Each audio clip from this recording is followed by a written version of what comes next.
Ephesians 2:8 says the gospel comes from the immeasurable riches of God's grace and kindness toward us. Grace alone. This is the source of our salvation, that it comes from God, from His grace alone. What is grace?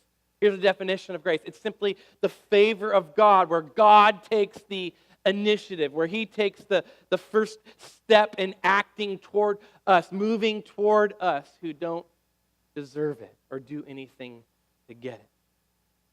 Grace, salvation, it cannot be earned by buying indulgences, by doing good things, by being a good moral person, by volunteering for good causes, or even going to church. It cannot come from anything inside ourselves. We would never initiate with God. We're too selfish and self-centered. It must come from the outside. It must come from God. We don't deserve it.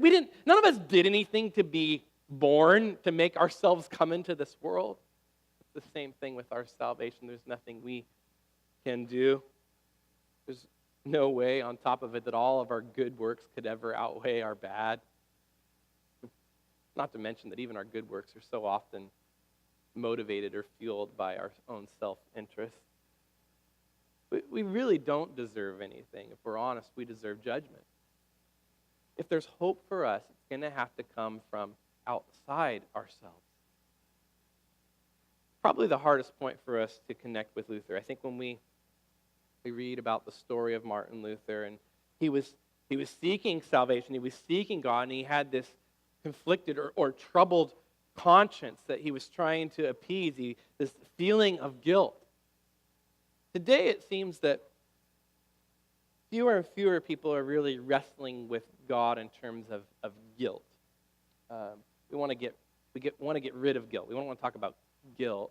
But what we do experience much more is shame in the culture that we live in, where certain people are prized or honored or put on display in social media or in movies or TV or politics or whatever. We feel a deep sense of shame. That there's something wrong with us deep down, that we don't measure up in that way. Donald Capps, in his book, The Depleted Self, he says this: today we experience a sense of wrongness. Wrong in our inner selves, wrongness in our relations with other persons, wrongness in our relations with God. It says in our times we are much more likely to experience this wrongfulness according to shame rather than guilt dynamics. So we might not wrestle with God and guilt in the same way that Luther did, but we do have the same struggle that we can't seem to fix ourselves, that there's something wrong. There's something wrong deep down. I mean, think about simply the last time that you were down or really frustrated at life, at other people, or at yourself, things not going right. I'm sure we look at it in that way. We've got a whole room full of Luthers in here. Luther said that the default mode of the human heart is religion. That's our default mode, trying to do something to fix ourselves, but we can't and fail no matter how hard we try. We need God to do something for us. We need His grace.